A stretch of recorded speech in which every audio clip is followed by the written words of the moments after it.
is it like to be a modern-day monster? Can a monster teenager be a part of an accepting community? And more importantly, can a monster steal the hearts of human teenagers all over the world? In our presentation, Marta Koprucka and I will look into the subject of monstrosity represented in the 2010 web series Monster High and its 2022 reboot in the context of literary tradition, culture, and the modern approach to contemporary storytelling. The outline of the presentation is as follows. First, I'll begin the analysis by introducing the franchise and the discourse surrounding it.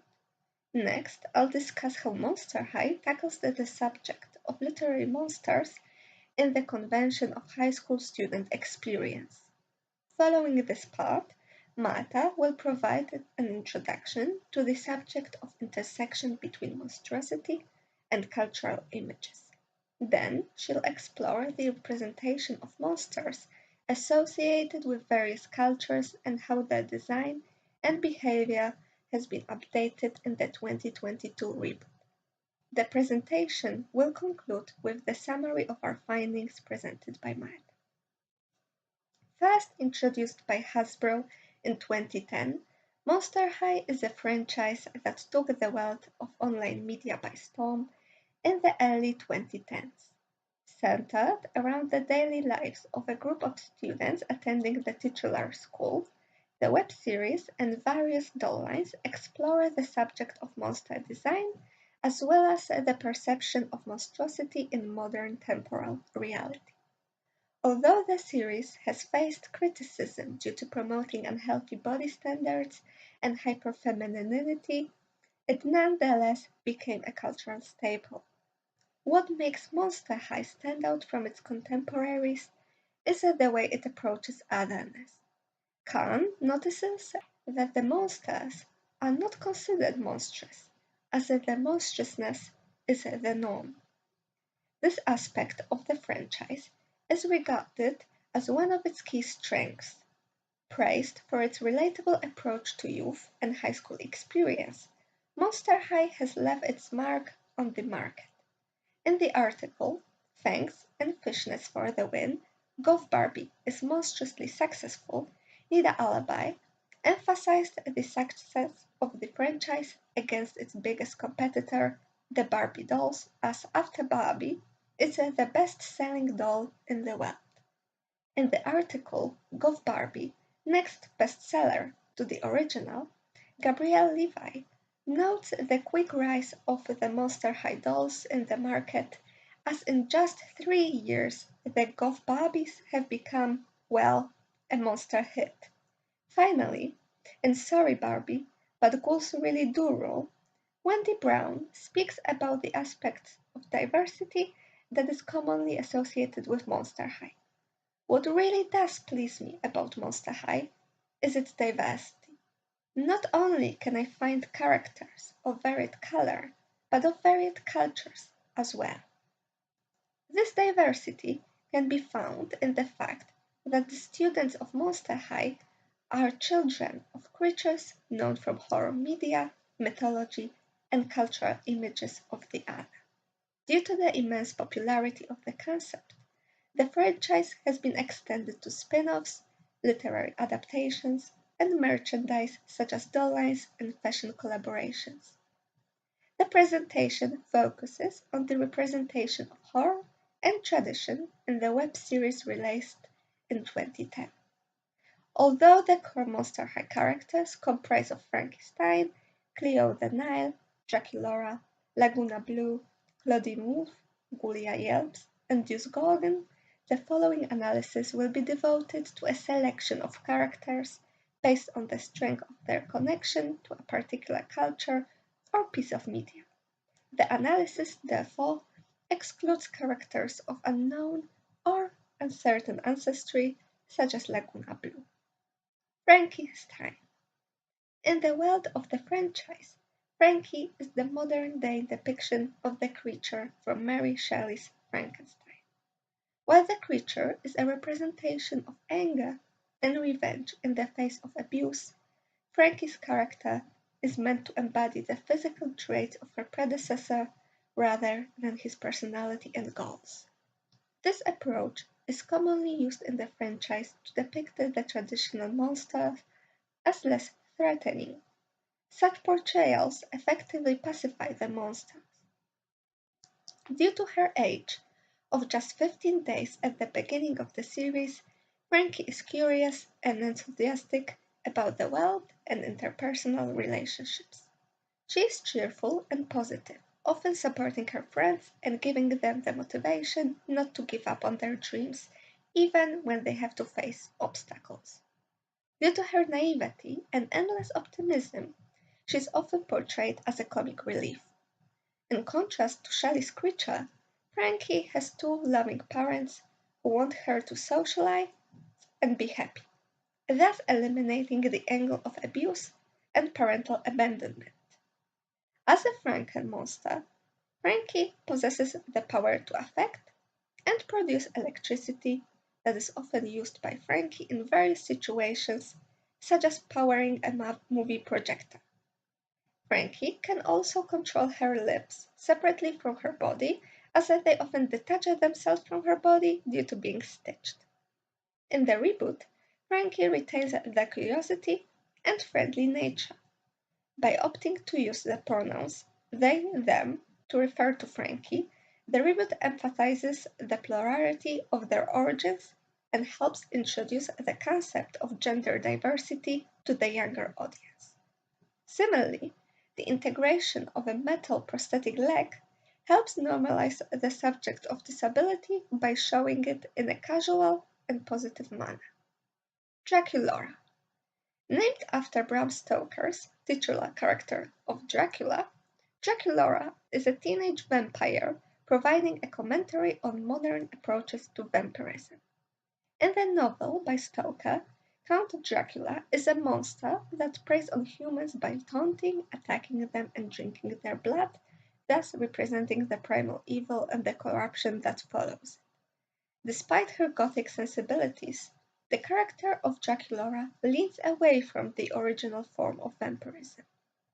In contrast to Dracula, Draculaura's vampirism is tamed into normative ideas of teen femininity, including her preoccupation with makeup and her inability to stand the sight of blood.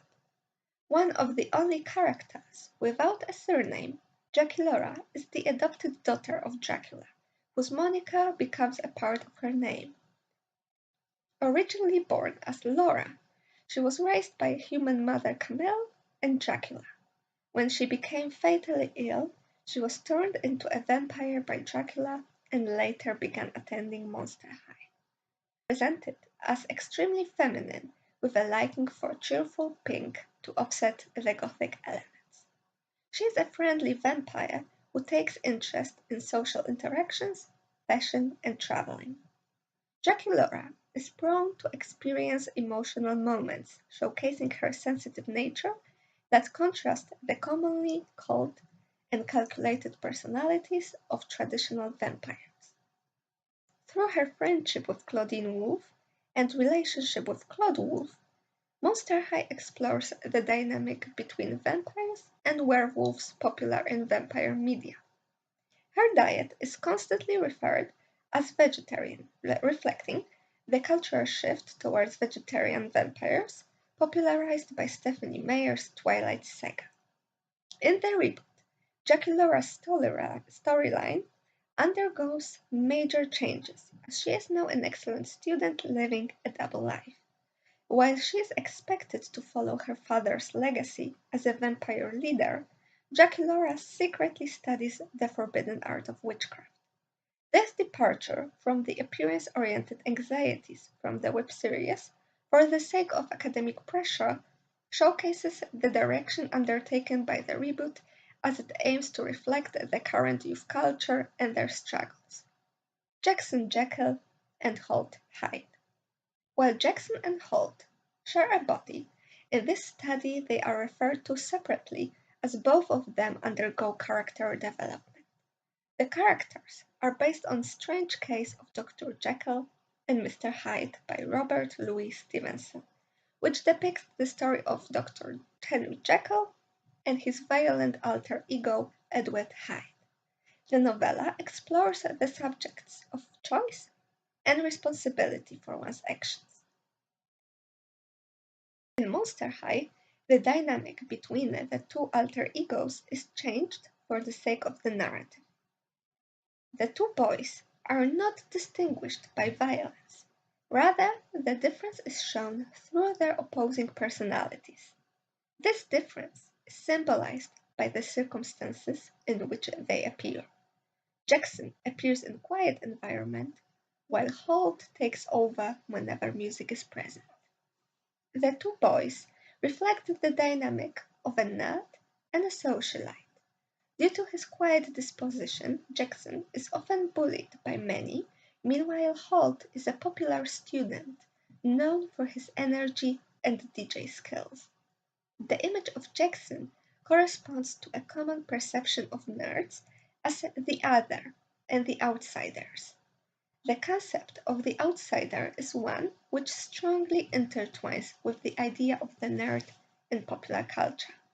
In the world of monsters that emphasize their unique traits, Jackson's seemingly human form is the other, the one that does not fit in. In contrast, Holt manages to gain popularity by appearing more alternative, thus ironically more fitting with the crowd of Monster High. At first, the boys are unaware of their shared existence, but after Frankie discovers the truth, they begin to slowly form a positive relationship by communicating via a phone.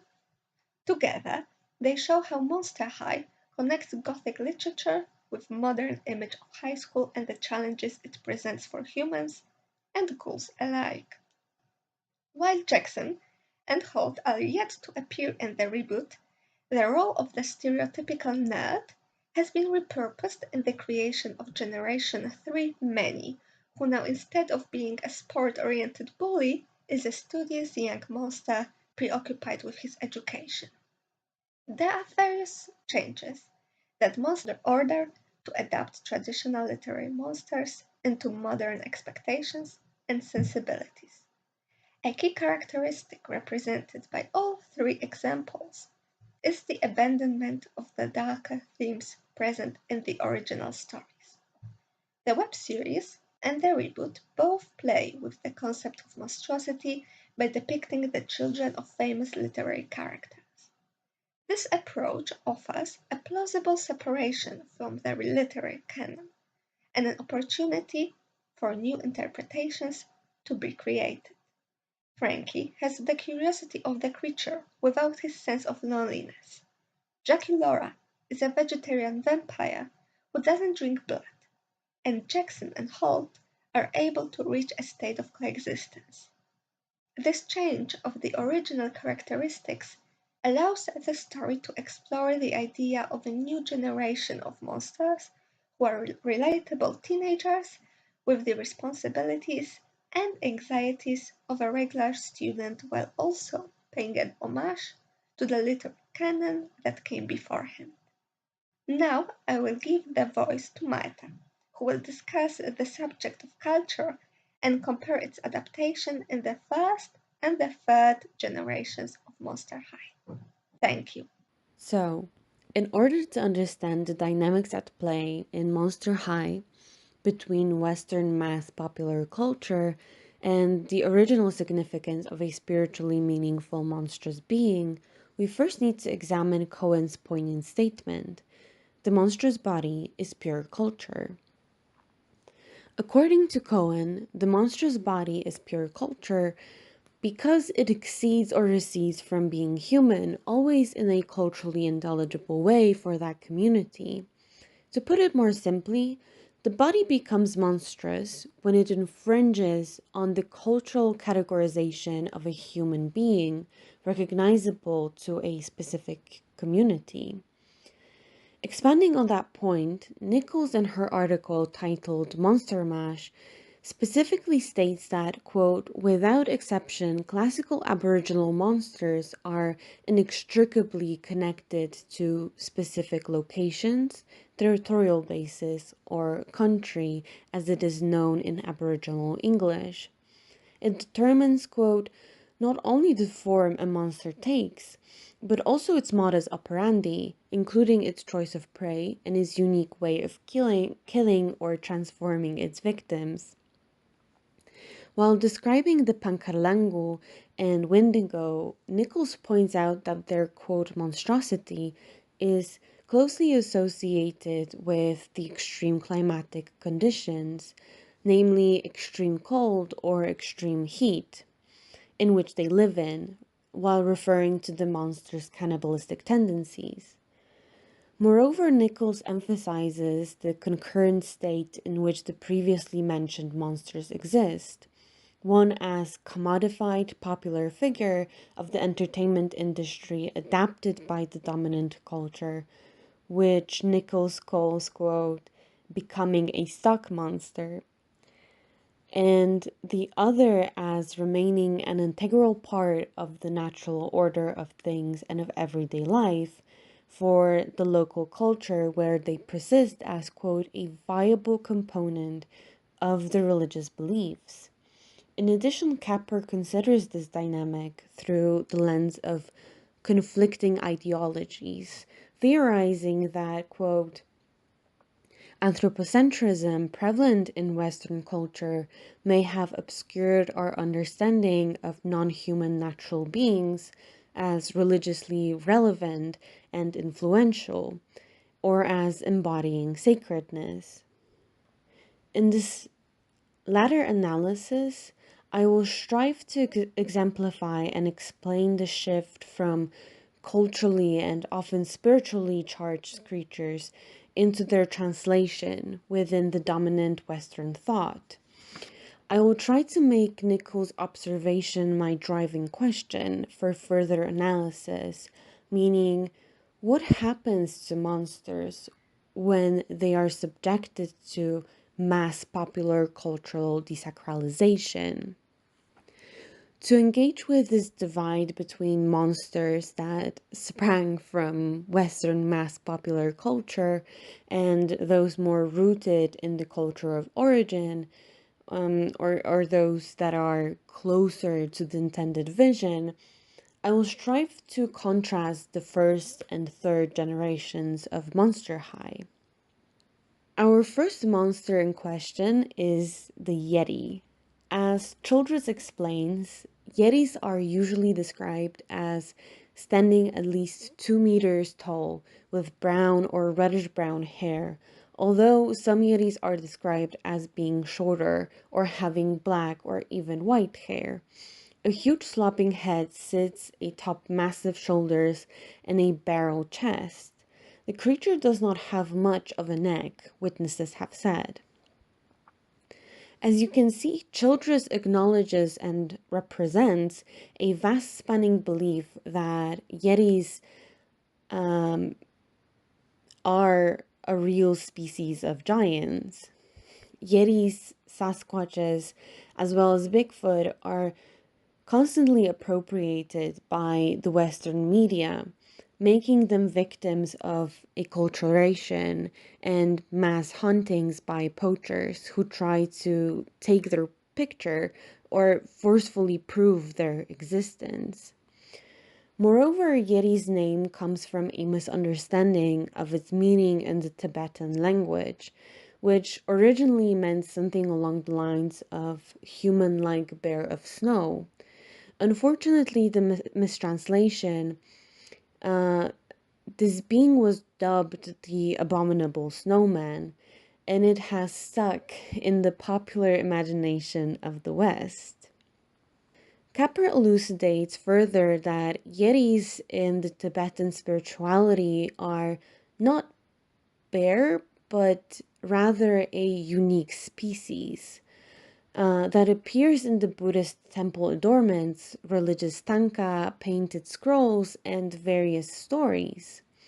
In his study, he enumerates 4 ideal types of Yetis. First, the practicing Buddhist, where the liminal natures of yetis in the Tibetan life world allow them to participate in degrees of humanness, including in this case the human practice of the Buddhist religion. Then the human religious ally, the friendly yeti, and eventually yeti as the mountain deity, where Capper also explains that yetis are the keepers of the community order, and Himalayan people think that hearing or seeing yeti is a bad omen. What's more, because the yeti is a deity, it is taboo to photograph it. So, returning to the topic of Monster High, according to Wikifandom, Abby is a victim of a cultural clash between her Scaramanian background and her Himalayan background. Moreover, as reported by Non-Alien Creatures Wiki, quote, Abby has been suggested to be from Bhutan or near the country, but appears to be Russian due to having an obvious Russian accent and saying made-up Russian words, always relating to yaks or ice. Some creators like MHLoveTara on Instagram have suggested that the choice of accent is to make Abby stand out as a foreigner in Monster High. MHLoveTara further suggests that Abby is pretty much an Eastern European stereotype, quote, from her cold and straight to the point attitude to the fur that she's constantly wearing as per her design, which are perhaps reminiscent of the Russian fur caps. As you can probably imagine, Russia has its own versions of Yeti folklore. As one of the largest countries in the world, Russia possesses its fair share of legends, like the Yakutia or Sakhaz Republic, Chuchuna, a wild tribe of giants with black fur. The issue of Abby's depiction is in the show doesn't necessarily stem from the fact that she is unplaceable, but rather that she exhibits all the surface level components of a Yeti's Western stereotype. Moreover, her kinship with Marisol furthers such an assumption by implying the typical association of all the hominids, that they're all under one umbrella of ape-like, ape-resembling monsters, even though the matter is far more nuanced from a perspective of a culturally located monstrous body. As the wiki fandom states, quote, Abby has a Sasquatch cousin, Marisol Coxey, who lives in Monster Petru.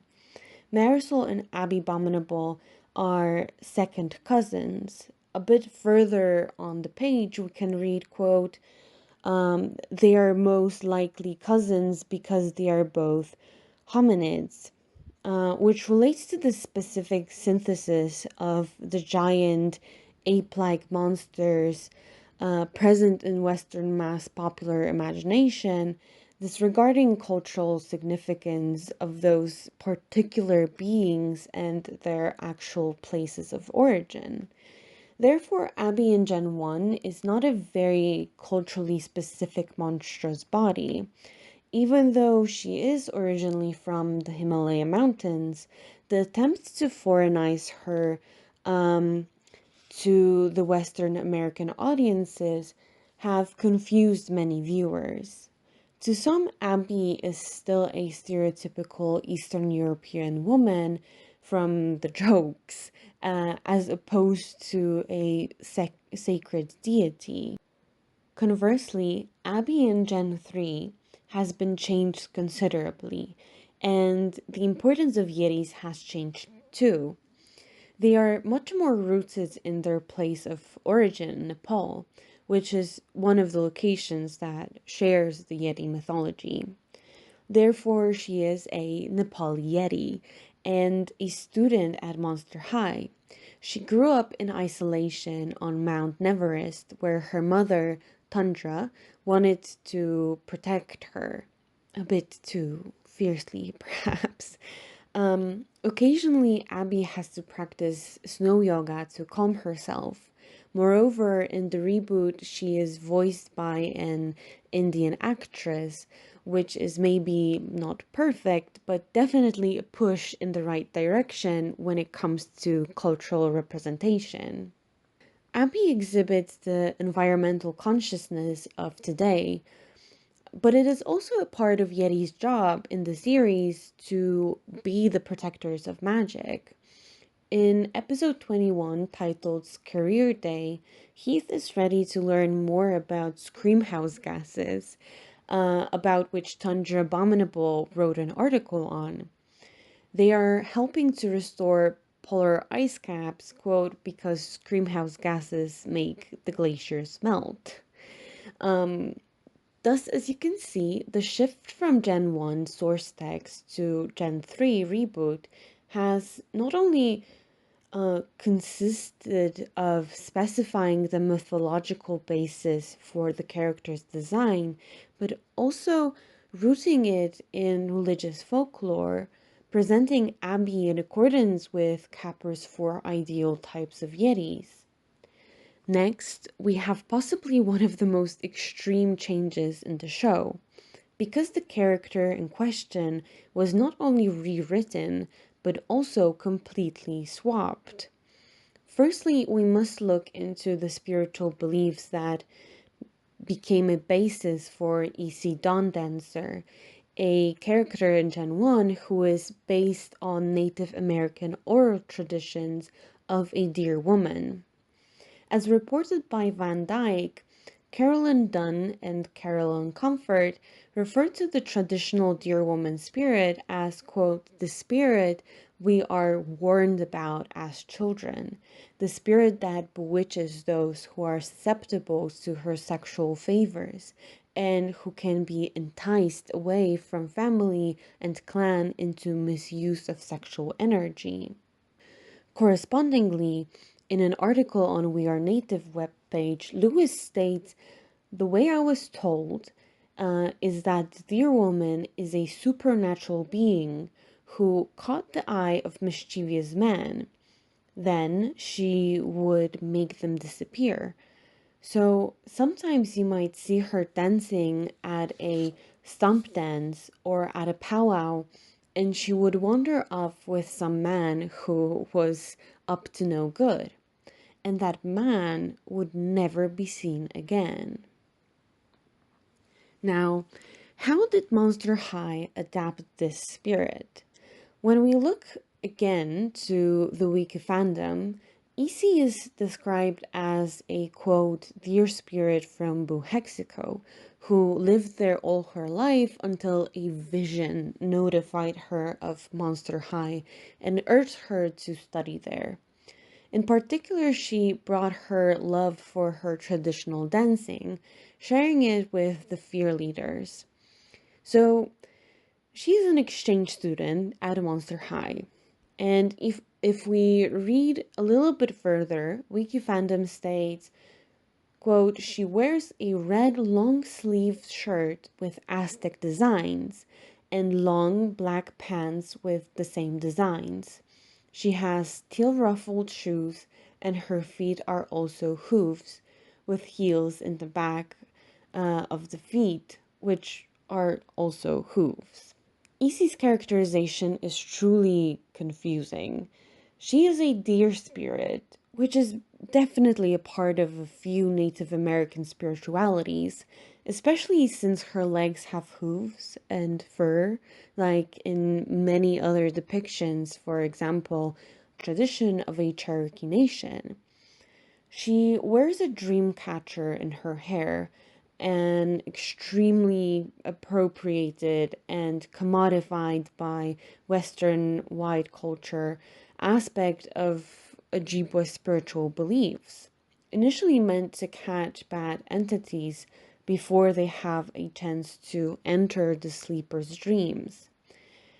And yet, as the wiki fandom relates, and as you can probably see in the pictures, her place of origin is drawn as if it were inspired by Mesoamerica. Perhaps there is some loose connection or inspiration taken from the Aztec deity Itzpapalot because of some versions of the deity's representation. However, that seems very, very unlikely. When I was scouring the internet to gauge the ordinary consumer's reaction to EC, I found multiple contradictory statements. Several netizens, like Kruger, praised the inclusion of Native American heritage in the web series, yet others questioned the character's design. As Error writes on Tumblr, quote, "The wiki says that her clothing patterns are Aztec, but they definitely look more like they're inspired by a number of different southwestern tribes, namely the Apache, Diné, and Hopi. She's from Buhexico, which supports the southwestern influence, but her name is Choctaw, which is a southeastern nation. So she's a mishmash of a whole bunch of unrelated cultures." End quote. There might be a possibility that the creators of Monster High wanted to simplify the story and introduce all the new exchange students in season 6 as being from one place, Buhexico. Yet this odd compound not only distracts from the source material, as well as the significance of the dear woman in Native American spiritualities, but it also does not explain such a conflating mosaic through which EC was represented, making her design very, very problematic. In the 2022 version of Monster High, EC has been replaced by a different indigenous spirit, the Thunderbird. As Horowitz explains in his article, the Thunderbird is a significant mythological creature in various American Indian cultures, particularly among tribes in the Midwest, Great Plains, and Northeastern regions, such as the Diné, Algonquin, Gros Ventre, and others. Thus, there is no real consensus on how the being is perceived. To some, they are protective spirits that are neither malevolent nor benevolent. Additionally, Alex explains in her article that thunderbirds are generally depicted as birds of prey or avian-human hybrids, such as a person with a beak and wings. Inhibiting the sky, thunderbirds act as powerful, life-giving spirits who command storm clouds, which bring spring rains. Their eyes shoot lightning and their wings issue thunder. As powers of the upper world, thunderbirds wage perpetual war against aquatic spirits of the beneath world, often portrayed as malevolent serpents or felines like the great horned serpent, as per Algonquin oral traditions. However, much of the traditional knowledge pertaining to the Thunderbird is kept hidden because it bears too much real power and privilege. In the Monster High franchise, Coach Thunderbird has replaced not only EC, but also Scary Murphy, the original cheerleading coach. In the reboot, Coach Thunderbird is voiced by Tamara Podemski, a Native American actress known for Outer Range and Reservation Dogs. The Monster High team partnered with Karen Eagle from the Lakota Nation to ensure the character's cultural authenticity. Perhaps in the Gen 3 reboot, there is more space for the coach's specific identification with a tribe or nation, in contrast to EC's case, because the world of humans is an immense part of the Gen 3 storyline. It's more believable that Coach is connected to some human outside group from which she originates. With EC Dawn Dancer, the matter is more complicated. First generation is, of course, hinting at humanity right outside their doorstep, but to the average watcher, humans are almost forgettable. Monster High is a bubble of only monster beings where the other is a human. Furthermore, Coach Thunderbird is much more rooted and a better developed monster character with a specific intention for her existence on the show. As Shah Fontana, a writer and producer of Gen 3 series, shared in a post on Instagram, quote, "When we started working on Crushed, a story about fear leading tryouts, we knew we'd need a fear leading coach. As a kid who grew up on the Ute reservation, hearing stories about Thunderbird mythology and Head Start, I thought the Thunderbird seemed to fit what we needed in fear leading coach. Thunderbirds are loud, agile, and powerful, and in some versions of the mythology, carrying protectors, just like a good coach," which showcases the creator's honest desire to depict Coach Thunderbird from a spiritually meaningful standpoint, honoring the culture as well as the tribe of origin. Concluding my comparative analysis of Monster High's Gen 1 and Gen 3 versions, it seems evident that the web series struggled to represent the cultural body of a monster. At first, it played much more into the westernized popular perception of the creatures, capitalizing on stereotypes, misinformation, or conflation of folklores, which can be seen in the early portrayal of Abby and Issy. Conversely, the new reboot attempted to root monsters in their specific traditional territorial bases, representing both the spiritual as well as the cultural aspects of the beings, drawing from the native belief systems to design the characters. To sum up, Magda and I have prepared 3 major conclusions from today's presentation. Firstly, while Monster High takes inspiration from Gothic figures of monsters from literature, the franchise modifies the characters and their stories to fit modern expectations of teenagers. Secondly, Monster High Gen 3 strives to re-examine its source material and move it further away from Western acculturation. Gen 1 attempted to encourage diversity on a large scale, but oftentimes the depiction itself felt surface level or shallow, despite the creator's best intentions. And lastly, due to its approach to Gothic aesthetics and cultural representation, Monster High helped to shape the contemporary image of a teenage monster.